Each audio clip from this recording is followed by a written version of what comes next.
Hello, I'm so happy I got a hold of you. Welcome back to another exciting episode of Lucious Showcase. I am Lucious T, and welcome to the final week of Zelda Clone Month. What a month it's been, and we're finishing up with the most Zelda clone-y of the bunch. You already know what it is the title. Let's not waste any more time, let's check it out. Beyond Oasis is a game I never even really knew existed until a few years ago. I picked it up on the recommendation of some of my Genesis-loving friends. They said it was a really good Zelda clone that I needed to play. That's really all I got to say here. Good, because I got plenty to say here. Let's dive right in. Oh man, I sure do miss the days of when I was evil. Although, like Rewind Mike's hairline, all good things must come to an end. That doesn't even make any sense. Oh, I'm so happy I got a hold of you. There's a lot of games out there, some of which you've never even heard of. That's where I come in. I'm Lucious T. I've been playing games since the age of 2, and I have no life. This is retroactive.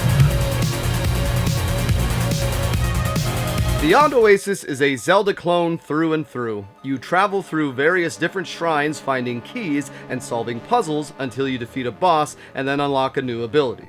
You play as Ali, son of the king, whom discovers the gold armlet before the game starts. This unlocks the power of the good god, who must defeat the evil god again, who is represented by the silver armlet, which has been found by this badass ninja guy hell-bent on releasing the evil god on Oasis, the name of the place. Now Ali gains 4 more magical allies on his quest to stop Silver Armlet.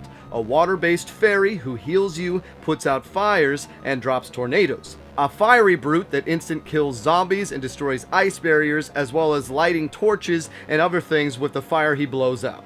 A creepy black shade that acts as a doppelganger and works like a hook shot and balloon from Gremlins 2, basically keeps you from getting attacked. And lastly, Audrey 2, that works like a chain chomp and eats green doors. Now each uses your magic meter, and each can only be summoned by shooting your armlet beam at the particular entity that summons it. Water for fairy, fire for brute, black stones for shade, and mini plants for Audrey 2. With the exception of a single-use summon I found for each once, that's the only way to spawn them. Now once summoned, they will slowly drain your magic until you run out. Now if you use their abilities, it will drain faster. Now once they disappear, magic will refill. To prevent them from leaving you, Ali can use single-use items to refill his magic, from a quarter to a full bar. Same with health. You will find heart upgrades off enemies, which upgrades your health, and colored crystals that will upgrade your summons. Now in addition to your summons, you have a weapon attack. This makes up the majority of combat. Your dagger has unlimited uses, but you can also find swords, bombs, and crossbows that have limited uses. I guess they break after a while. Damn! This is a Zelda game! Now Ali has a few tricks up his sleeve with an AoE slash and jump slash, but they are hard to pull off, and good luck figuring it out because I thought I would get it on the controller and then other times I wouldn't. You mostly use the regular poke and charge slash.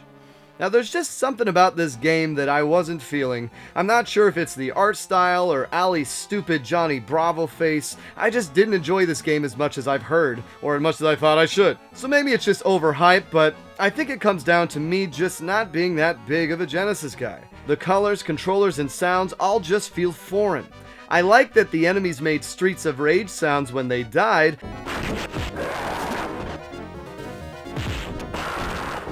I just did not find the gameplay enjoyable. Mana management was annoying, always needing to heal or use consumables rather than enemies dropping health rubbed me the wrong way. The game looks like it's Zelda with an Aladdin skin, and the enemy designs are cool. They even have a Goma, but I guess old fanboy lines die hard. The dungeons were more scavenger hunts than unfolding puzzles, and you could not save mid-dungeon. And if you exited mid-dungeon, the whole thing reset. Same if you died. If you did kill a boss, the game did not prompt you to save.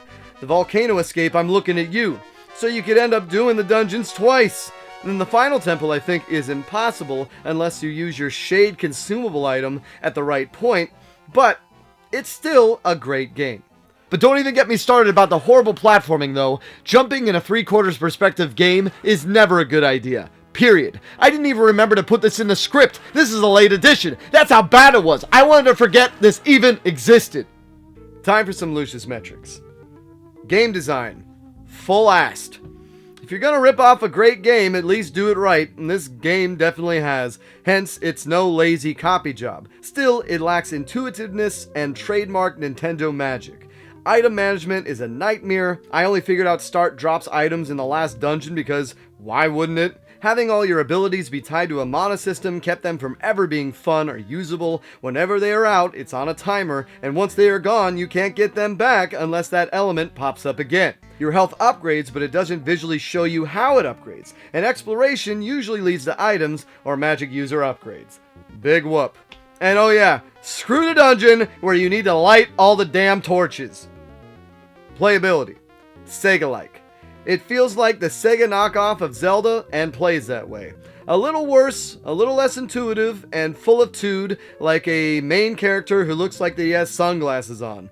The game handles well and would be a great substitute if Zelda wasn't an option, but I find it hard to think anyone would choose this over Link to the Past. Cost of entry. Tipping point. Loose copies are around $30, but if you're like me and hate loose Genesis games, you're looking at about $80 for a complete copy. And that's getting to be a bit steep in my opinion for this game. Storytelling. Original. The story has a good hook, I will say that much. Allie has an older sister who has gone missing, and they actually pay off on that thread in an unexpected way. It's no save the princess story, even if you do end up needing to save your little sister who is a princess. Alright, scratch that. It's an original story though, trust me. Beyond Oasis in a lot of ways is the best Zelda clone I've played this month. That doesn't necessarily mean it's the best game though. Sometimes being too similar to the original just makes you want to play the original. Still, it's a fairly cheap cart and clocks in around 7 or so hours, so it's definitely worth a playthrough sometime. Taking all that into account from the perspective of a binge-playing game finisher, I give this my Lucious T recommendation of Plog it. And there you have it. That's it for this week, guys. Thank you for joining me. Yes, play it or backlog it. Plog it. I don't know why I spell these out. I'm sure you can imagine what I mean. But yeah, the reason for that is I would say it's either a beat it or a backlog it, but still, some people just want to play it. Like I said, I wasn't that big a fan. And I think that's just down to me not being that big a fan of the Genesis controller, the look, the aesthetics in general. Other than Toe Jam and Earl, I've never really been too drawn to any Genesis game. So anyways, let me know if you've played Beyond Oasis. Let me know if you think I'm just way off base.